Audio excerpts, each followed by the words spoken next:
Halo Sobat Opini Kebangsaan, selamat datang kembali di PJP Ginting Channel. Kali ini kita akan membahas sesuatu yang sangat krusial dan mengguncang negeri ini dalam sebuah topik Presiden Prabowo, Danantara dan kasus-kasus korupsi.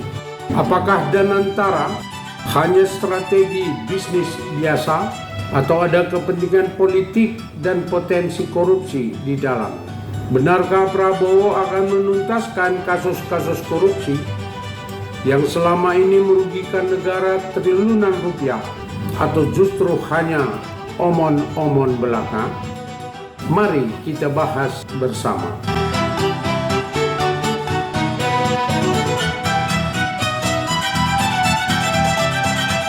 Danantara, sebuah super holding BUMN yang digadang-gadang bakal menguasai ribuan triliun rupiah aset negara. Tapi anehnya, justru dipenuhi oleh kepentingan politik, bukan profesionalisme. Sinyal korupsi semakin kuat. Tak hanya itu, beberapa kasus korupsi lama di era SBY dan Jokowi masih terbengkalai. Kini, Prabowo punya kekuasaan penuh sebagai presiden. Pertanyaannya, beranikah ia menuntaskan kasus-kasus ini atau malah akan menjadi bagian dari persekongkolan besar?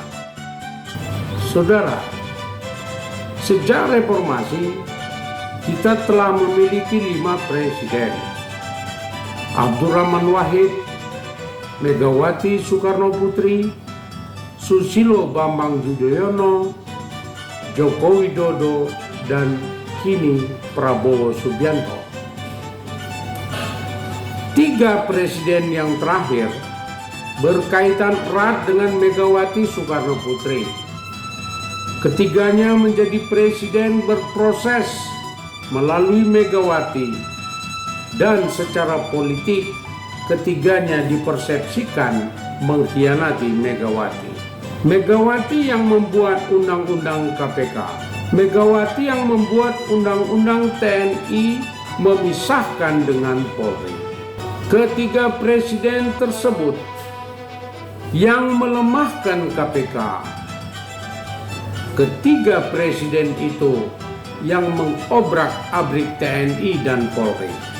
Ketiga presiden itu kini dipersepsi masyarakat bersatu dalam persekongkolan politik, meninggalkan Megawati sendirian. Maksudnya dalam banyak hal tentang kebijakan Presiden Prabowo ada cawe-cawe SBY dan Jokowi. Kita mulai dari Danantara, kemudian kasus-kasus korupsi. Di tengah-tengah ketidakjelasan kebijakan Presiden Prabowo, banyak kasus kesejahteraan rakyat terganggu, bermasalah.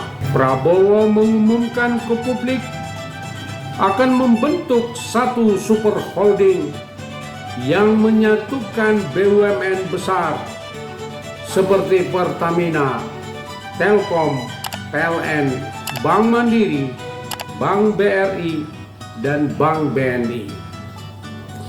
Diperkirakan memiliki modal kolektif sekitar 9.000 triliun. Prabowo memberi nama Danantara.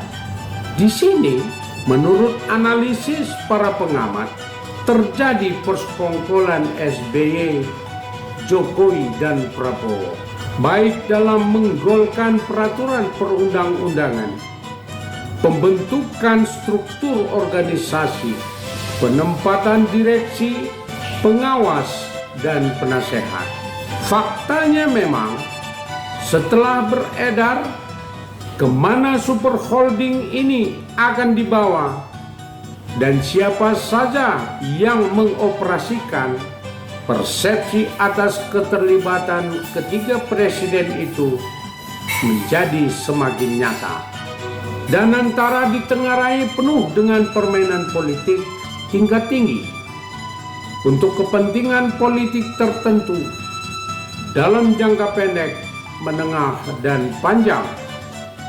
Dari ketiga presiden tersebut, tampak nyata dalam penunjukan orang-orang pengelola, penuh dengan orang-orang politik atau terafiliasi dengan politik, bukannya diisi oleh orang-orang profesional seperti harusnya sebuah holding company. Promosi Prabowo terhadap Danantara direspon masyarakat secara negatif. Investor dalam dan luar negeri memberi sentimen negatif. Kepercayaan atas iklim investasi di Indonesia menjadi tidak layak. Saham-saham perusahaan yang akan ke Danantara terkoreksi turun. Karena Danantara penuh dengan intrik politik yang menggerus trust publik dalam investasi. Bahkan ada analisis Danantara hanyalah pengalihan isu-isu kegagalan Prabowo dalam mengelola perekonomian, keuangan, dan perusahaan BUMN. Lebih ekstrim lagi, Danantara ditengarai bakal menjadi lahan korupsi baru para politisi melalui tentakel-tentakelnya di Danantara. Jadi semacam pelegalan korupsi. Tentang korupsi dan mega korupsi, ketiga presiden ini dalam narasi besarnya akan membasmi korupsi sampai ke akar-akar. Bahkan Prabowo mengatakan akan mengejar para koruptor itu hingga ke Antartika. Faktanya, ketiganya diduga keras terlibat dalam korupsi dan mega korupsi. Zaman SBY dan Jokowi, korupsi merajalela hingga ratusan triliun setiap tahunnya.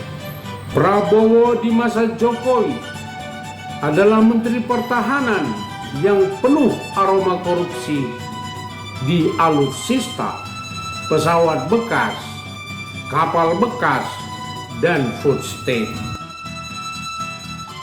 Kini Prabowo seorang presiden, kekuasaan sangat besar di tangannya, dapat memerintahkan kepada penegak hukum untuk menyelidiki dan menyidik semua kasus-kasus mega korupsi sejak zaman SBY, Jokowi, kini pada pemerintahannya sendiri.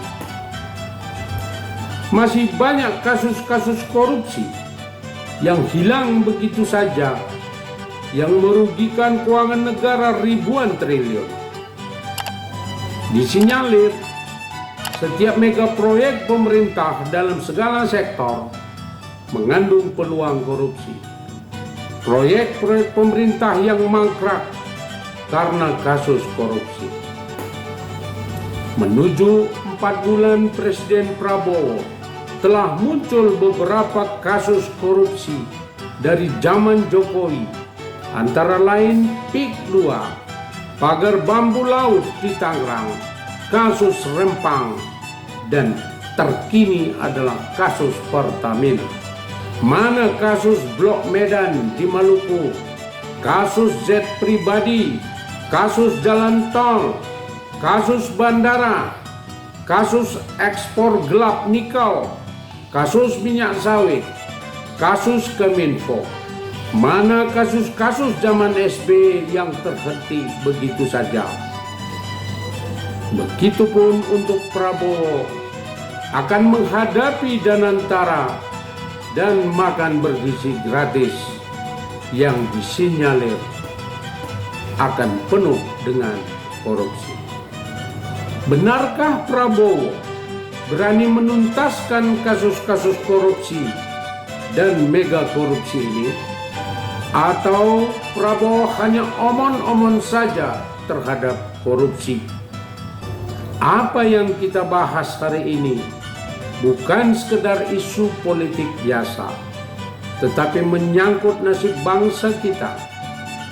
Jika korupsi terus dibiarkan dan kekuasaan hanya jadi alat bagi segelintir elit, bagaimana masa depan Indonesia?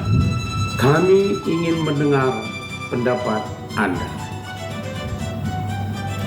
Apakah dan antara hanya akal-akalan politik? Apakah Prabowo benar-benar akan memberantas korupsi atau malah sebaliknya? Tulis opini Anda di kolom komentar dan mari kita diskusikan bersama untuk Indonesia yang lebih baik. Jangan lupa subscribe, like, komen, dan share video ini agar semakin banyak orang sadar dan ikut mengawal jalannya pemerintahan. Aktifkan lonceng notifikasi agar tidak ketinggalan setiap kali kami mengunggah video terbaru. Sampai jumpa di video berikutnya. Salam PJP Ginting Channel Opini Kebangsaan. Terima kasih.